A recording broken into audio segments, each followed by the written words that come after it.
Buenos días, ingeniero Jenner Villarreal, compañeros en general. Hoy tenemos el agrado de compartir con ustedes el tema predimensionamiento, metrado de cargas y análisis sísmico estático para una edificación de 5 pisos en conjunto a la línea de investigación, sismo resistente. Mi nombre es Tatiana Carrasco y les voy a explicar sobre el predimensionamiento de los elementos estructurales. Siguiente. Como anunciado, se tiene una edificación de concreto armado de 5 pisos, tipo porticado con zapatas aisladas. Siguiente diapositiva.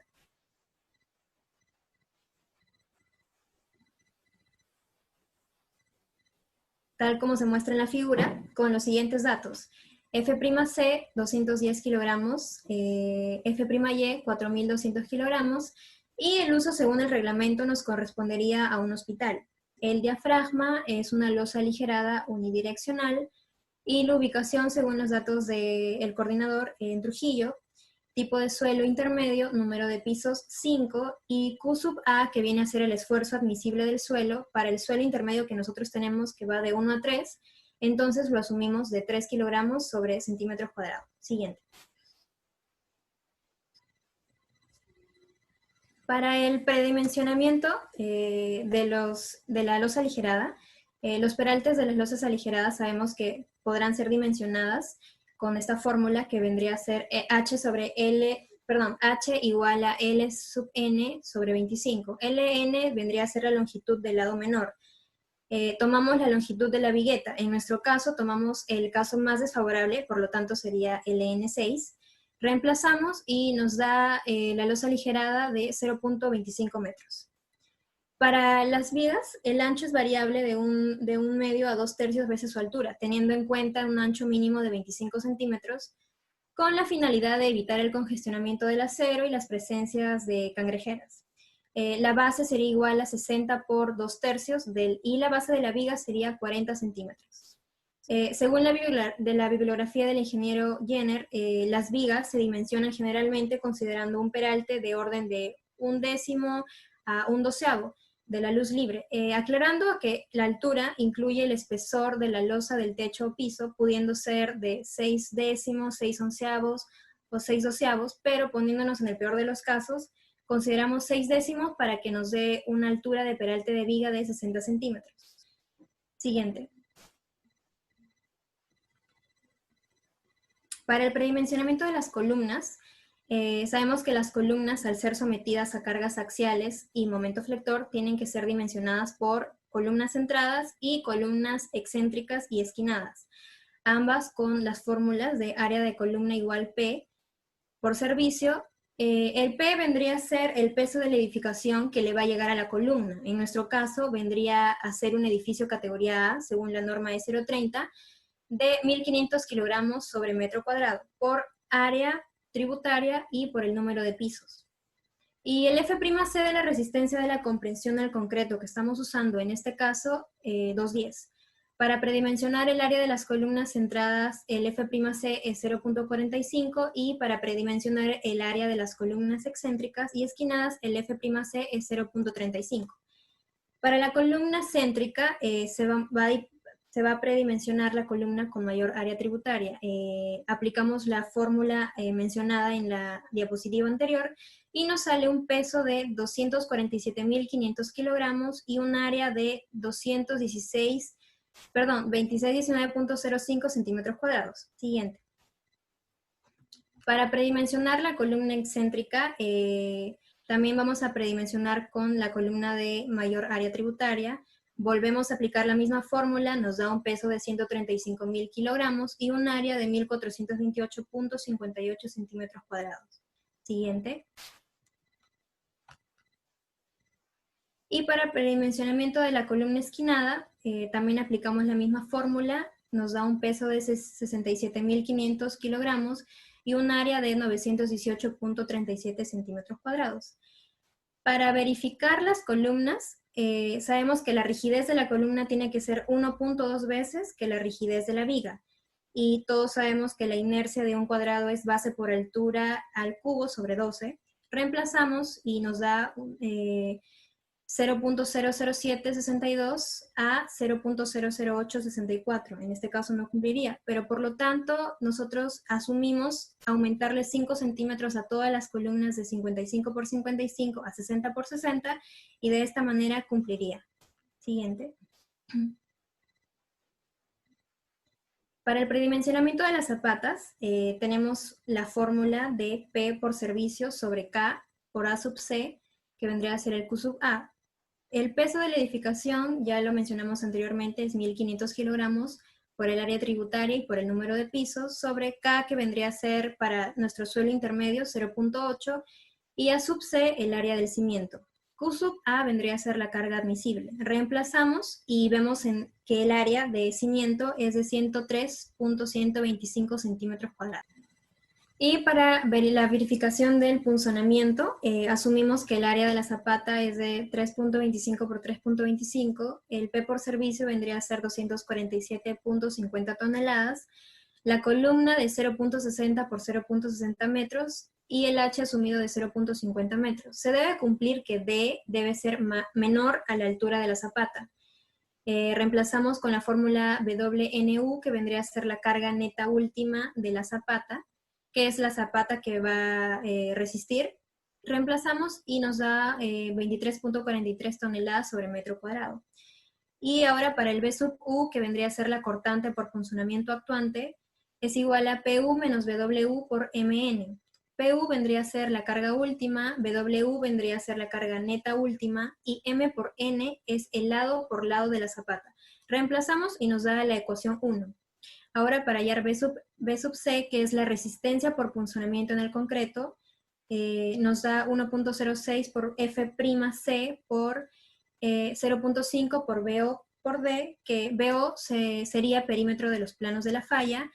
Reemplazamos y nos da la ecuación 2. Igualando la ecuación 1 con la ecuación 2, nos da que D es igual a 0.42. Y este 0.42 tiene que ser menor a la altura de la zapata que asumimos.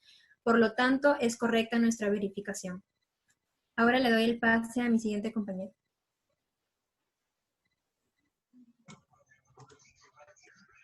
Buenas tardes, continuando con la exposición. Me tocaría exponer la parte de metrados de carga y pesos sísmicos. Para dar los metrados, primero necesitaremos las dimensiones de la columna, que son 60 por 60, vigas principales 40 por 60, vigas secundarias de 40 por 50, el uso, que es un hospital, el piso típico de 0.50 toneladas por metro cuadrado, la azotea, que son 0.100 toneladas por metro cuadrado, la losa aligerada, peso específico del concreto 2.4 toneladas y la altura del piso 4.3 metros. Y la altura, que es la altura del piso típico del segundo al quinto piso, 3.30 metros, ¿no?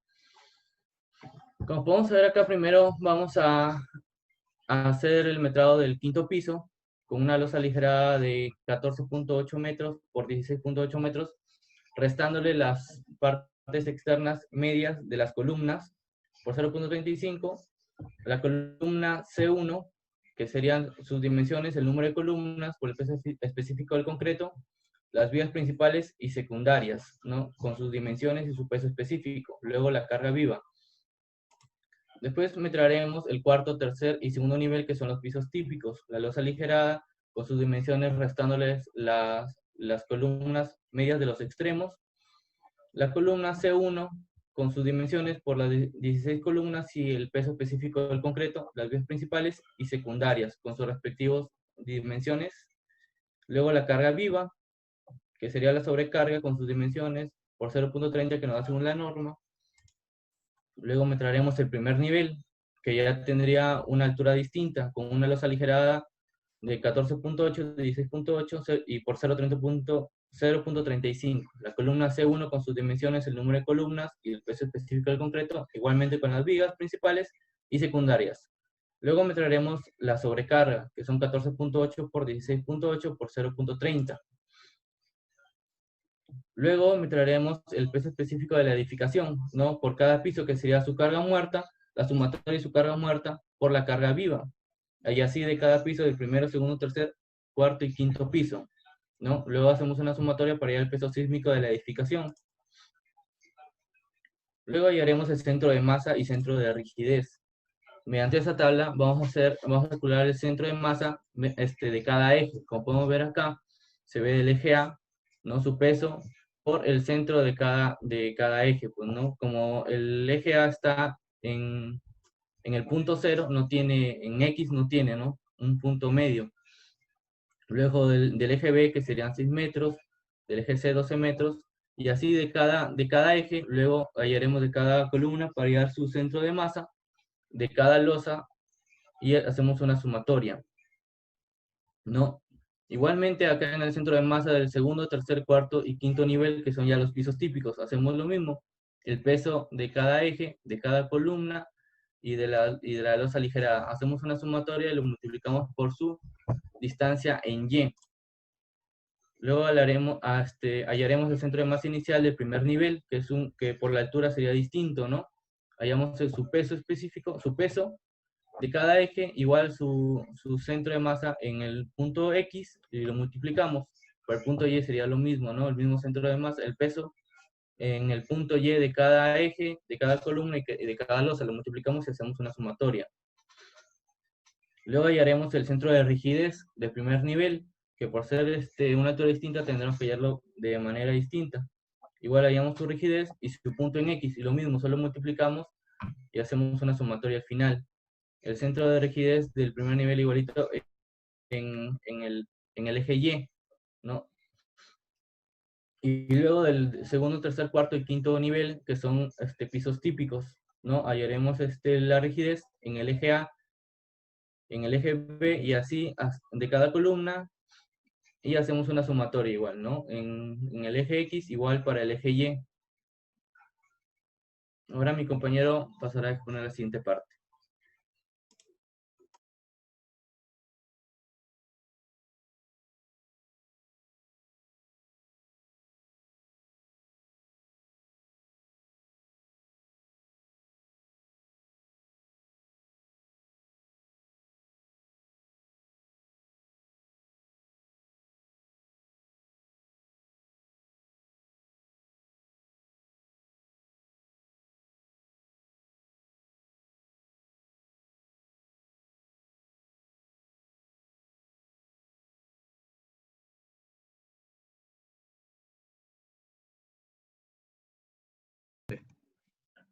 Continuando con la exposición, hallaremos el cálculo de la cortante en la base, la distribución de las fuerzas sísmicas por altura y el periodo de vibración normativo y normal.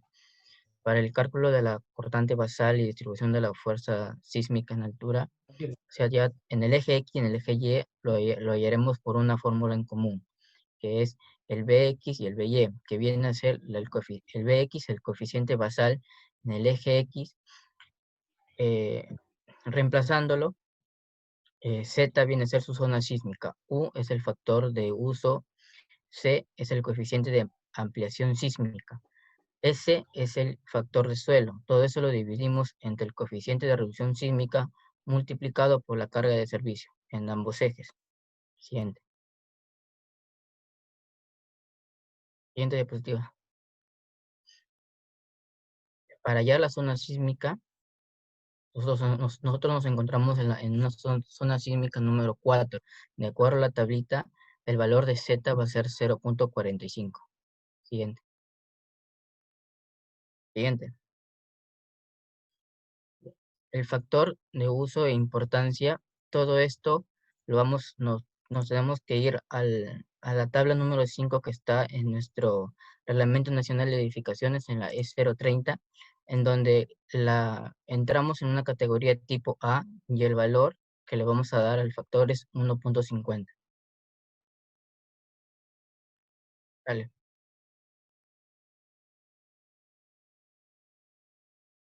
Ya. Acá vamos a hallar el coeficiente de ampliación sísmica. Para esto tenemos que saber el periodo fundamental de la estructura, que es T. Lo vamos a hallar a través de la fórmula HN sobre CT.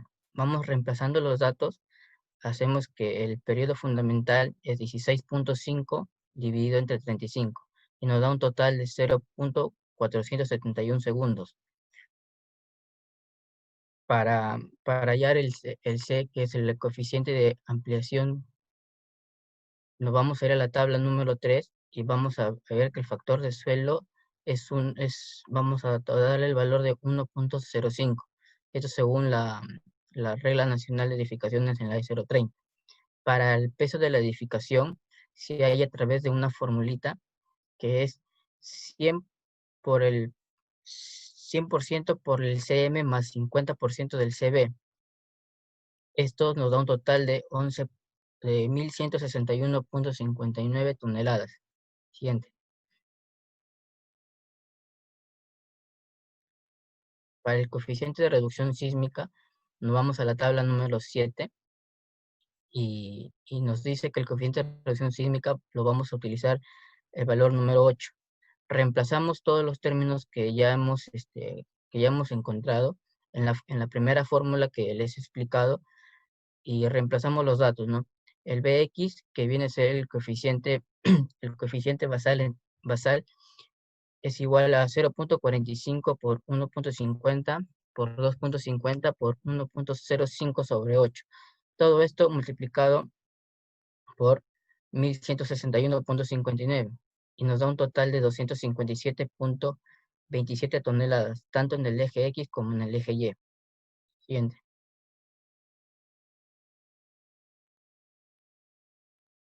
Ya, para la distribución de la fuerza sísmica por altura, acá en esta tabla vemos que los 5 pisos, para T debe ser menor o igual que 0.5 y le vamos a dar el valor de K que es igual a 1.0. Y para T que debe ser mayor que 0.5 segundos, el K reemplazamos y sumamos, nos da 0.75 más 0.5 por T debe ser menor o igual que 2.0. Siguiente. Ya, para el cálculo de la excentricidad axial, lo vamos a utilizar una fórmula. En el eje X va a ser igual a 0.5 por 18.40, nos da un total de 0.92. Y en el eje Y, no, reemplazamos 0.5, lo multiplicamos por un valor diferente de 16.40 y nos da un total de 0.82. Acá en esta tabla vemos los 5 pisos y su desplazamiento en el eje X, todos los valores que hemos encontrado. Siguiente.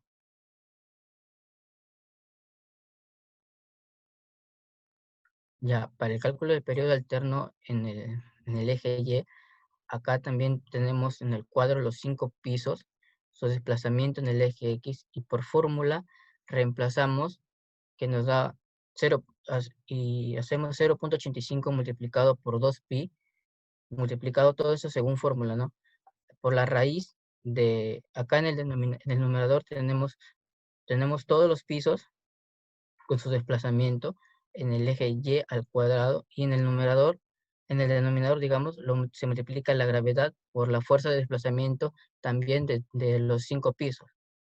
Acá nos da un total de 0.304 segundos, tanto en el eje X como en el eje Y. Siguiente.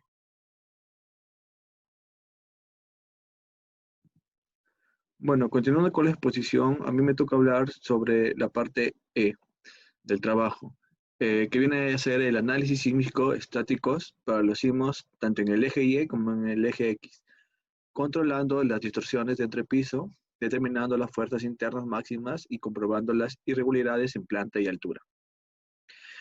Para esto, primero tenemos que ir al programa SAP, y ya como nosotros ya tenemos el modelo general, lo que tenemos que hacer es crear un nuevo documento colocando los dos estados de la carga, ¿no? Con sus respectivas combinaciones para esto. Bueno, en lo que es el estado de las cargas, tanto en sismo en X, tenemos que poner que el sismo en el eje X va a ser tipo de carga quake, que significa sismo en inglés, y en el eje Y la combinación en el desplazamiento va a ser con un factor de 75% por el coeficiente de reducción, ¿no?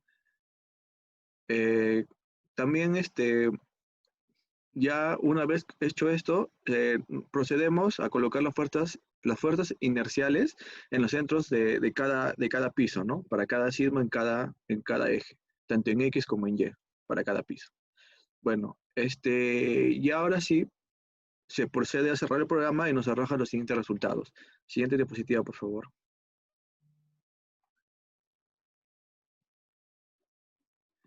Eh, para los sismos en X, estos son los resultados que te bota automáticamente el SAP. Para los sismos en X, tanto para para las esquinas A, B y D, C y D, nos bota que en el quinto piso vamos a tener un desplazamiento de 148.61 milímetros, con una distorsión del 0.04. En el cuarto piso tenemos un desplazamiento de 134.37 milímetros y con una distorsión del 0.07. Y así sucesivamente vamos sacando para todos los pisos en la esquina A, ¿no? Que al final nos puede botar que el mayor desplazamiento tiene el quinto piso, como podemos ver. Después, también nos bota resultados tanto de la esquina B, del eje X, y acá podemos notar que también en el quinto piso es donde más tenemos el mayor desplazamiento. Y después en la esquina C, y por último en la esquina D. Y el mismo procedimiento lo vamos a tener que hacer. Siguiente diapositiva, por favor.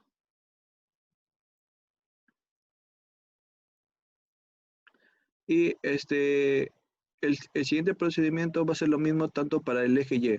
También nos va a botar un sismo en Y para el nodo A, para el nodo B, para el nodo C y para el nodo D. Estos datos son los que nos botan automáticamente el programa SAP, enseñado en clase ya. Siguiente diapo, por favor. Bueno, acá tenemos un pequeño resumen de los cuadros, tanto en distorsión en X como en distorsión en Y, ¿no? Como podemos ver, en ambos tenemos los 5 pisos, ¿no? Y tenemos una distorsión en el piso A del 0.09 en el primer piso, del 0.02 en el segundo piso, del 0.10 en el tercer piso, y en el 0.07 en el cuarto piso, y por último el 0.04 en el quinto piso. Ese siempre y cuando en el eje X de la distorsión A, pero podemos compararlo con la distorsión en el eje Y, que tenemos en el primer piso un 0.02, un 0.019, en el tercer piso tenemos un 0.017 y en el cuarto piso tenemos un 0.014 y por último en el quinto piso tenemos un 0.018. Esto significa que el eje Y será el que más se va a distorsionar por fuerzas. También tenemos que las distorsiones que sean menores al 0.07 no cumplen el requisito para reforzar sísmicamente la estructura. Siguiente diapo, por favor. Bueno, acá tenemos las fuerzas internas. Las fuerzas internas se sacan de la misma manera que se sacan simplemente encontrando las mayores fuerzas internas de entrepiso. Entrepiso cortante, momento y normal. Como podemos ver acá, la fuerza interna Nmax en el sismo X son casi 38 toneladas y en el sismo Y son casi 44 toneladas. El Vmax en el sismo X son 21.53 toneladas y en el sismo Y son 21.44 toneladas. Y el Mmax, el sismo X tiene 49.05 toneladas y el sismo Y tiene 56.08 toneladas. Bueno, con respecto a las irregularidades de planta, siguiente diapo, por favor. Ya, acá estamos hallando tanto para el sismo X, para el sismo Y. Bueno, ya sabemos que el desplazamiento relativo máximo para el sismo X, por las diapos anteriores, es 0.015. ¿no? Y el desplazamiento relativo centro de masa no es nada más que restarlo y después que dividirlo entre 4.300, que nos da un 0.010, ¿no? Y nos dice que el 0.013 tiene que ser mayor o igual a la multiplicación de 1.02 por el 0.010 que nos salió el desplazamiento relativo de centro de masa. Lo que nos sale es que el sismo en X no presenta ninguna irregularidad torsional. Cambio, en el sismo en Y tenemos un desplazamiento relativo máximo de 0.022. Hacemos los mismos datos que hicimos en el sismo X, hallamos el desplazamiento relativo del centro de masa y nos sale que es un 0.016, ¿ya? Pero acá el 0.021 tiene que ser mayor o igual que el desplazamiento relativo al centro de masa del sismo Y, pero lo cual no cumple porque a nosotros nos sale que va a ser el 0.016. Entonces eso significa que el sismo en Y sí va a tener, que sí va a presentar irregularidad de torsión en el eje Y. Siguiente, por favor.